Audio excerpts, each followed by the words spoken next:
Hi everyone. I am going to go over the lesson on dialogue with you so that you know how to add dialogue to your own narrative essays. So the teaching point for this lesson is I can include dialogue into my essay.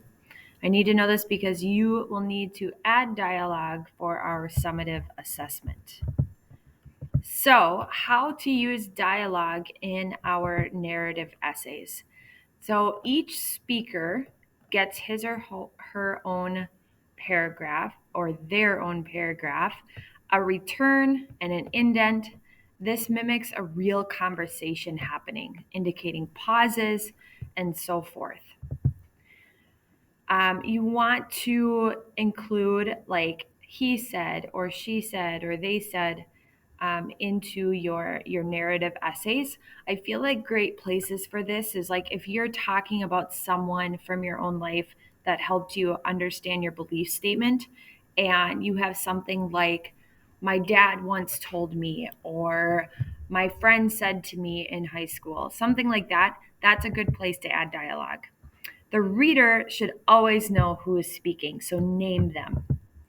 And you want to always use a comma after the attribution. So she exclaimed, she said, she cried when you're introducing a quote.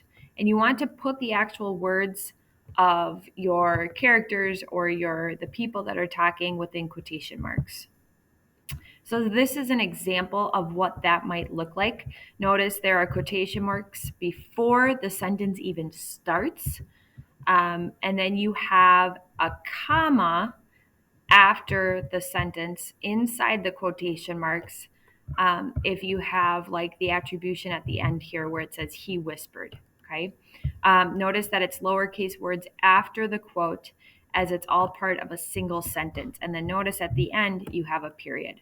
So like this is grammatically correct as you're working through your essay. So an example of what this might look like. Here we go. It says, when I was 8, my father dragged me into my bedroom after I lit a folded pile of his shirts on fire. I sat on the edge of the bed, not looking up, my hands folded mannerly in my lap. Okay, now notice we have you go to a next line, and then this is where the dialogue starts. What's wrong with you? He asked. So again, notice the quotation marks, the punctuation is inside the quotation marks, and then still, even though it's a question mark, he asked, the he is not capitalized, and then there's a period at the end. Nothing, I said. You lit my shirts on fire, boy. Where'd you learn that? Daycare? What? Daycare? You learned how to light shirts on fire at daycare? Okay, so that's an example of what dialogue might look like in your own essay. So think about somebody that you're including in your narratives and an interaction you had with them. And instead of just like paraphrasing or kind of going through what they said in your own words, include dialogue to make it kind of come more to life. Okay. For 11th grade, at this point in your career, you want to use different words other than said. At this point, said is dead. Said is dead. So these are some examples of what you can use instead of the word said. So if we see the word said in your narrative, that's not good. You have a lot of different options for said here. He observed, he asked, they groaned, she remembered, right? Those are things that are going to help better tell the story that you're trying to portray. So, my last tips for dialogue include what's important and leave the rest. Okay, this is not, we're not telling a fictional story, so there's not going to be a ton of dialogue, but the moments that are important, there should be dialogue there so that it comes to life. Say the dialogue out loud as you write it. That kind of helps you understand what's important and what's not important, and to make sure it sounds like it doesn't sound cliche or it doesn't sound staged.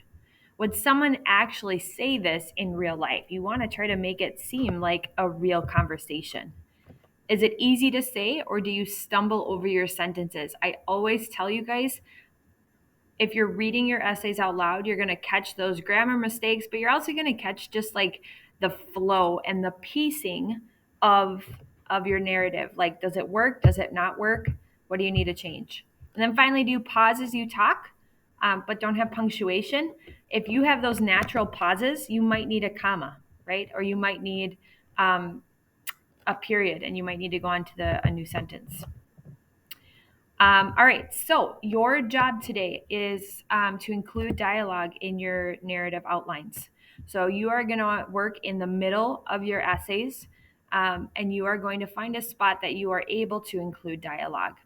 You will be graded on the middle of your narrative essays today in the form of pacing, description, and dialogue. So those are the three techniques that we learned this week.